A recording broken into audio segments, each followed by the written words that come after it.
నమస్కారం అమ్మా. ప్రభు, ఆశీర్వాదం తీసుకో.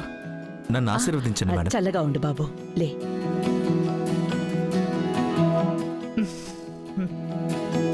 నమస్కారం అండి. తను నా కొడుకు జయరాం. నమస్కారం. ఆయన మా కోడలు వాళ్ళ అన్నయ్య. నమస్తే. అతని భార్య నమస్కారం. అమృత వాళ్ళ అబ్బాయి.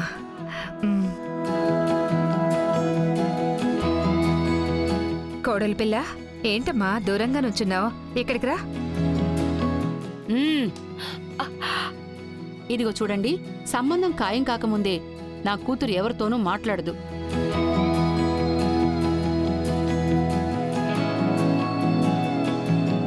నోరు తెరిచి చెప్పలేవా? మీనా, అంతా మాట్లాడుకుని ఖాయం చేసిందే కదా, ఇంకే ఉంది. నిశ్చయం చేసుకోబోతున్నావు. తన అత్తగారితో మాట్లాడడంలో తప్పే ఉంది. ఎందుకలా కంట్రోల్ చేస్తున్నావు? పర్వాలేదమ్మా, మెడలో తాళి పడేంత వరకు ఏమీ చెప్పలేము కదా. ఆవిడ ఒక ఆడపిల్ల తల్లిగా అలా ఉండటం కరెక్టే కదా.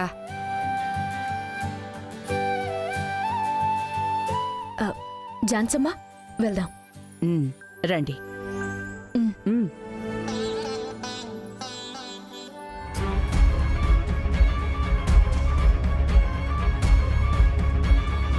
చూసావా అమృత, ఆ బంగారాన్ని చూసావా? ఏదో తనకి తోడబుట్టిన చెల్లికే పెళ్లి జరిపిస్తున్నట్లు తన మొహంలో అంత సంతోషం చూసావా? ఎందుకుండదండి, మనకి చెడు జరుగుతోంది కదా, మరి అది తనకి సంతోషమే కదా. అంతా నీ కొడుకు నానాలే. వాడు పెరిగాడే తప్ప బుద్ధి కొంచెం కూడా లేదు. ఎవరు మంచివాళ్ళు, ఎవరు చెడ్డవాళ్ళు, అసలు ఎలాంటి ఆలోచన వాడికి లేదు. ఆ బంగారి కోసం వాడు ఇన్ని రోజుల నుంచి ఎన్ని సేవలు చేసుకుంటూ వచ్చాడే. చివరికి ఆ బంగారి వాడు కోరుకున్న అమ్మాయిని ఇంకొకళ్ళకిచ్చి పెళ్లి చేయడానికి ప్లాన్ చేసింది చూసావా? అది దాని బుద్ధండి. వీడు మన దగ్గర పెరుగుంటే పర్వాలేదు, చిన్న వయసు నుంచే ఝాన్సీ అమ్మ చేతుల్లో పెట్టుకుని పెంచారు కదా, అందుకే ఆవిడ ఇలాంటివే చెప్పి పెంచుంటుందిలేండి. వాడు అలా కామ్గా ఉన్నాడు కదా అని వాడిని మనం అలానే వదిలేకూడదు అమృత. ఏదో ఒక ప్లాన్ చేసి ఆ వర్షిణిని మన ఇంటి కోడల్ని చేసుకోవాలి. ఏమండి, దయచేసి చెయ్యండి. నేనేమైనా వద్దని చెప్పానా? ఎక్కడా ఈ పెళ్లి జరిగిపోతుందో అని నా గుండె వేగంగా కొట్టుకుంటోంది.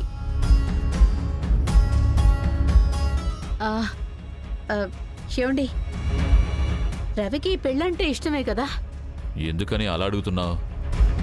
అంటే ఆ ప్రభు ఆఫీసులో పిల్లి ఎలుకలా ఉంటున్నారని విన్నాను నేను. అది దాటి వాళ్ళు ఎలా ఒప్పుకున్నారని. అదే కదా బంగారు ట్రిక్కు.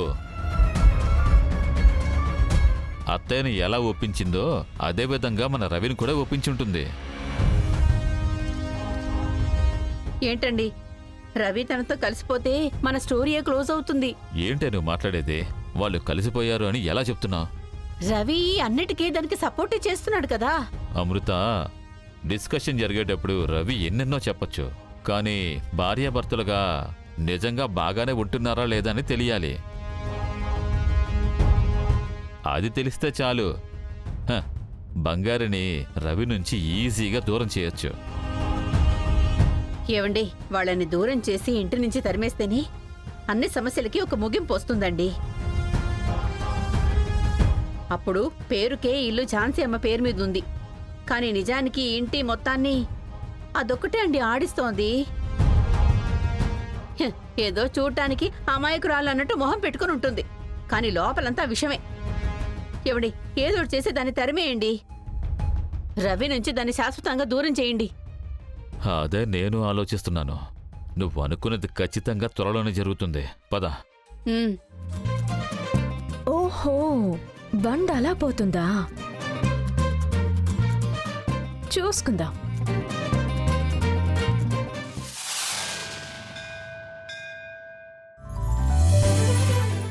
అంతగా సంతోషపడ్డానికి ఏముంది? వర్షిణి, ఇదిగోమ్మా పూలు పెట్టుకో. వయసులో ఉన్న ఆడపిల్లవి పువ్వు పెట్టుకోకుండా ఉంటే ఏం బాగుంటుంది? మీరే పెట్టండి ఆంటీ.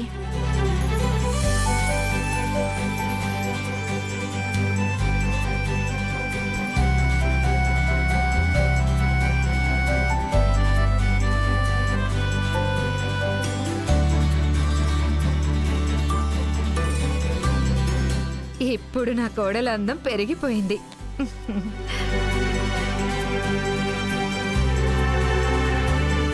ఏవే ఎన్నిసార్లు గుడికి వెళ్ళేటప్పుడు పూలు పెట్టుకొని చెప్పుంటాను, పూలు పెట్టుకుంటే పడవు, తలనొప్పొస్తుంది అని చెప్పి ఇప్పుడు ఆవిడ పెట్టుకోమన్నప్పుడు మాత్రం సంతోషంగా పెట్టుకుంటున్నావు.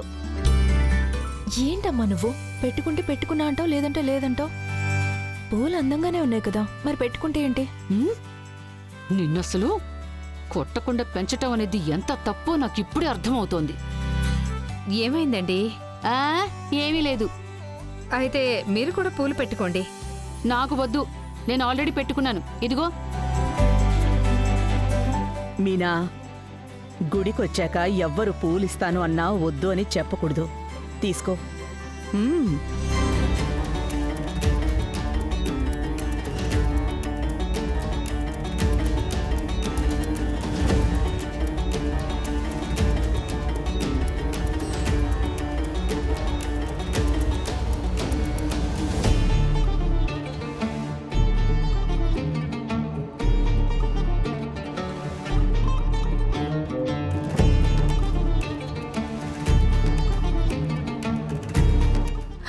రవి సార్,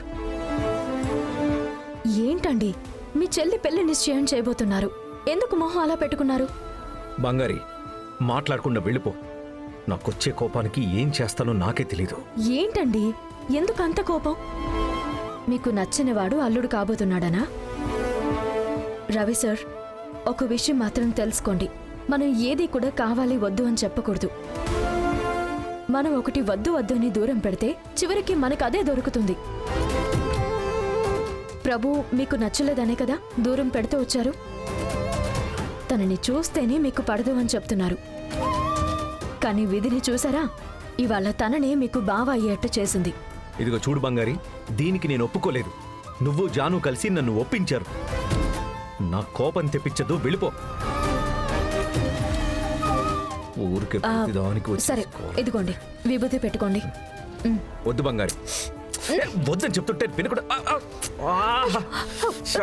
కంట్లో పడిందా? ఒక్క సెకండ్ ఉండండి, నేను ఊతాను. వద్దు బంగారి, వదిలేసి నేను చూసుకుంటాను. నేను వెళ్ళు. ఏమండి, కోపం అంతా మీరు ఇంట్లో చూపించండి. ఇది గుడండి. భర్త కంట్లో దుమ్ము పడితే ఊదటం భార్యగా నా బాధ్యత. వదలండి, నేను ఊతాను. ఏ బంగారి, వద్దని చెప్తుంటే ఎందుకు ఈ పొలం? బంగారి,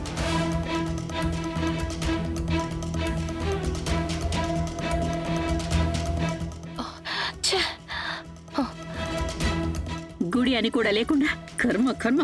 ఛీ! ఇప్పుడు ఓకేనా? ఛే!